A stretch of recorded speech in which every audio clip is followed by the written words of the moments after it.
అనారోగ్యానికి గురైన బాధితులకు అందాల్సిన చెక్కులు రాబందుల పాలవుతున్నాయి అనడానికి నిదర్శనం రాజన్న సిరిసిల్ల జిల్లా ఇల్లంతకుంట మండల కేంద్రానికి చెందిన కూనబోయిన రవి అనే వ్యక్తి యొక్క 60,000 చెక్కుని రహీం ఖాన్ పేటకు చెందిన కత్తి రవి ఖాతాలో జమ చేసుకుని కాంగ్రెస్ నాయకులు రాబందుల్లో పంచుకున్నారు. అలాగే వల్లంపట్ల గ్రామానికి చెందిన ఎల్ శ్రీనివాస్ చనిపోతే 26,000 రూపాయల చెక్కు మంజూరైన ఆ గ్రామ నాయకులు మరో గ్రామానికి చెందిన ఎల్ శ్రీనివాస్ అనే వ్యక్తి పేరు మీద జమ చేశారు. ఎల్ శ్రీనివాస్ కు సంబంధించిన 26,000 చెక్కు డబ్బులు వల్లంపట్ల గ్రామానికి చెందిన కాంగ్రెస్ నాయకుడు ఫోన్ పే ద్వారా తీసుకున్నాడు. ఈ దందాలో ఎమ్మెల్యే కవ్వంపల్లి సత్యనారాయణ ప్రమేయం ఉంది కాబట్టి నోరు మెదపడం లేదు. రహీం ఖాన్ పేట సీఎం ఆర్ఎఫ్ చెక్ గోల్మాల్ విషయంలో అసలు దొంగలను వదిలి ఒక గ్రామస్థాయి నాయకుడిని సస్పెండ్ చేశారు. అసలు దొంగలను సస్పెండ్ చేయడంతో పాటు ఎమ్మెల్యే కవ్వంపల్లి సత్యనారాయణ కేసు నమోదు చేయించి తన చిత్తశుద్ధి నిరూపించుకున్నారు. ఆరోగ్య ప్రదాత అని చెప్పుకునే ఎమ్మెల్యే కవ్వంపల్లి సత్యనారాయణ నియోజకవర్గంలో గిసోంటి అనారోగ్యమైన పనులేంటి? ఎమ్మెల్యే కవ్వంపల్లి సత్యనారాయణ మీరు ఏ తప్పు చేయకుంటే ఏసీబీ విచారణ జరిపించి మీ విశ్వసనీయతను నిరూపించుకోవాలి. ఎమ్మెల్యే కవ్వంపల్లి సత్యనారాయణ దొంగలకు సర్ది కట్టే విధంగా వ్యవహరిస్తున్నారు. ఇప్పటి వరకు సుమారు 50 లక్షల వరకు సీఎం ఆర్ఎఫ్ చెక్కుల కుంభకోణం జరిగినట్లు సమాచారం ఉంది. మానకొండూరు నియోజకవర్గ వ్యాప్తంగా సీఎంఆర్ఎఫ్ చెక్కుల కుంభకోణం జరుగుతుంది. ఎమ్మెల్యేగా కవ్వంపల్లి గెలిచినప్పటి నుంచి ఎన్ని చెక్కులు వచ్చాయో, నియోజకవర్గంలోని ఏ గ్రామంలో ఎంతమందికి వచ్చాయో, లబ్ధిదారులకు ఎంతమందికి డబ్బులు జమ అయ్యాయో ఏసీబీ విచారణ జరిపించాలని కోరుతున్నాం. సీఎం రేవంత్ రెడ్డి ఈ సీఎంఆర్ఎఫ్ చెక్కుల కుంభకోణంపై దృష్టి సారించాలి. ఈ చెక్కుల కుంభకోణంపై సమగ్ర దర్యాప్తు జరిపించాలని డిమాండ్ చేస్తున్నామన్నారు.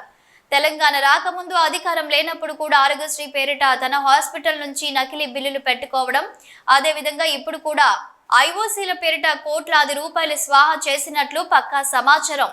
ఏది ఏమైనా దీనిపైన పక్కా విచారణ చేపట్టి దోషులను ఎవరైనా శిక్షలు పడే విధంగా చూడాలని మేము ప్రజల తరపున పోరాటం చేస్తామని తెలిపారు. ఒక పక్క రైతులు ఆరుగాలం వేసిన పంటలు ఎండిపోయి కాలువలలో చుక్క నీరు లేకపోవడంతో ఇల్లంతకుంట మండలంలోని పెద్దలింగపూర్లో రైతులు టెంట్లు వేసుకొని మా సమస్య తీర్చాలని దీక్షలు చేపడితే వారిని పట్టించుకునే పాపన పోలేని పరిస్థితి. మన స్థానిక ఎమ్మెల్యే కవ్వంపల్లి సత్యనారాయణ అని, ఆయన కమిషన్ల నారాయణ అని శవాల మీద ప్యాలాలు ఎరుకునే ఇతను తెలంగాణలోని అతిపెద్ద కుంభకోణం సీఎంఆర్ఎఫ్ చెక్కులదని కవ్వంపల్లి తప్పకుండా కటకటాల్లోకి వెళ్లడం ఖాయమని మాజీ ఎమ్మెల్యే రసమై బాలకిషన్ మాట్లాడుతూ అన్నారు. మానకొండూరు నియోజకవర్గ కేంద్రంగా ఈ ప్రాంతం యొక్క ఎమ్మెల్యే కవ్వంపల్లి సత్యనారాయణ గారు తన అనుచరుడైనటువంటి మురళీధర్ రెడ్డి గారు షాడో ఎమ్మెల్యేగా పిలుస్తూ ఉంటారు. మరి గత సంవత్సరన్నర కాలంలో ఈ నియోజకవర్గంలో భారీ ఎత్తున సీఎంఆర్ చెక్కులను తన అనుచరుల పేరు మీద తెప్పించుకుంటూ తనకు సంబంధించినటువంటి అంకిత్ హాస్పిటల్ నుంచి, అలాగే సురక్ష హాస్పిటల్ నుంచి, ఇతర తనకున్నటువంటి మిత్రుల హాస్పిటల్ నుంచి డూప్లికేట్గా, అంటే పేషెంట్ లేకపోయినా ఆధార్ కార్డులు సేకరించి చాలా భారీ ఎత్తున కూడా ఇప్పటికే సుమారుగా 6,75,00,000 రూపాయల సీఎంఆర్ చెక్కులను విడిపించి ఆ డబ్బును స్వాహా చేసినట్టుగా ఇక్కడ ప్రతి వాళ్ళు కూడా మాట్లాడుకుంటున్నటువంటి సందర్భం మనకు కనబడతా ఉన్నది. ముఖ్యంగా మానకొండ నియోజకవర్గంలో గత ఇల్లంతకుంటలో వెలుగులోకి వచ్చినటువంటి విషయం ఏంటంటే, కూనబోయినటువంటి రవి పేరును కత్తి రవి పేరు మీద కేకే అని తీసుకొని వచ్చి ఒకటి డొంక లాగితే తీగ లాగితే డొంక కదిలినట్టుగా మొత్తం నియోజకవర్గంలో ఇలా వేలాది మంది సీఎంఆర్ చెక్కులను తమకు తెలియకుండానే డ్రా చేయడంతో పాటుగా వాళ్ళు అప్లై చేసిన తర్వాత వాళ్ళు తిరిగిపోతూ ఉంటే రాలేదు అని చెప్పడము, తర్వాత వీళ్ళే డ్రా చేసుకోవడం అనేది మనకు కనబడతా ఉన్నది. చాలామంది కూడా నిన్న ఆందోళన కూడా వ్యక్తం చేశారు.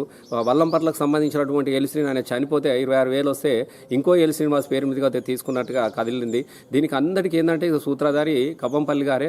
ఎందుకనంటే తను గతంలో కూడా తెలంగాణ రాకముందు కూడా తన హాస్పిటల్ నుంచి మొత్తం డూప్లికేట్ ఆరోగ్యశ్రీలు పెట్టుకోవడము, ఇప్పటికి కూడా ఎల్ఓసీల పేరిట కూడా కోట్లాది రూపాయలు స్వాహా చేసినట్టుగా ఇక్కడ మా దగ్గర పక్క సమాచారం ఉన్నది. కాబట్టి మేమేం చెబుతున్నామంటే ఖచ్చితంగా దీని మీద సమగ్రమైనటువంటి విచారణ చేపట్టాలి. దోషులను ఎవరిని కూడా వదలకుండా ఖచ్చితంగా వీళ్ళకు శిక్ష పడేలా చేయాలని చెప్పేసి ప్రజల తరఫున మేమందరం కూడా పోరాటం చేస్తూ ఉన్నాము.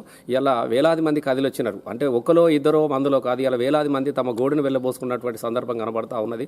మొదటి నుంచి కూడా మేము చెప్తా ఉన్నాము, ఈయన కవ్వంపల్లి సత్యనారాయణ కాదు, ఈయన కమిషన్ల నారాయణ అని చెప్పేసి. ఇలా పంటలు ఎండిపోతున్నా కూడా పట్టించుకున్నటువంటి పరిస్థితి లేదు, కాలువలు ఎండిపోతుంటే పట్టించుకున్న పరిస్థితి లేదు. కానీ ఇలా కమిషన్ల కోసము కక్కుర్తి వీడి శవాల మీద పేలాలు ఏరుకోవడంతో పాటుగా నిజంగా చాలా బాధాకరమైన విషయము ఇది. నాకు తెలిసి తెలంగాణ రాష్ట్రంలో జరిగినటువంటి భారీ కుంభకోణం అంటే ఈ సీఎం ఆఫ్ రిలీఫ్ ఫండ్కు స్వా చేయడం అనేది మేము భావించుకుంటూ ఉంటున్నాం. కాబట్టి తక్షణమే దీని మీద చర్యలు తీసుకోవాలి. కఠినలో వీళ్ళు ఎవరైతే దొంగ చెక్కుల పేరిట వీళ్ళంతా డ్రా చేసుకున్నారో ఖచ్చితంగా అది విచారణ జరిపి వీళ్ళకి శిక్ష పడేలా తప్పకుండా నేను ఒకటే చెప్తా ఉన్నా, కవ్వంపల్లి గారు ఇవాళైనా రేపైనా ఖచ్చితంగా ఈయన జైలుకు పోవడం మాత్రం ఖాయం. ఎందుకనంటే ఇంట్లో పక్క సమాచారం ఉంది. ఆయన ఆదేశాల సారమే ఒక 3 అమ్మాయిలను వాళ్ళ క్యాంప్ ఆఫీసులో పెట్టుకొని ఆధార్ కార్డులు సేకరించి ఆ ఆధార్ కార్డులకు సరిపోయినటువంటి బిల్లులు పెట్టి డ్రా చేస్తున్నట్టుగా మాకు పక్క సమాచారం ఉన్నది. ఎందుకంటే నిన్న మొన్న కొన్ని వెలుగులోకి రావడంతో చాలామంది పేర్లు కూడా మనకు వెలుగులోకి వచ్చిన విషయం తెలుసు. కాబట్టి ఖచ్చితంగా దీని మీద సమగ్రమైనటువంటి విచారణ జరిపి దోషులను శిక్షించాల్సిందిగా కోరుతున్నాం.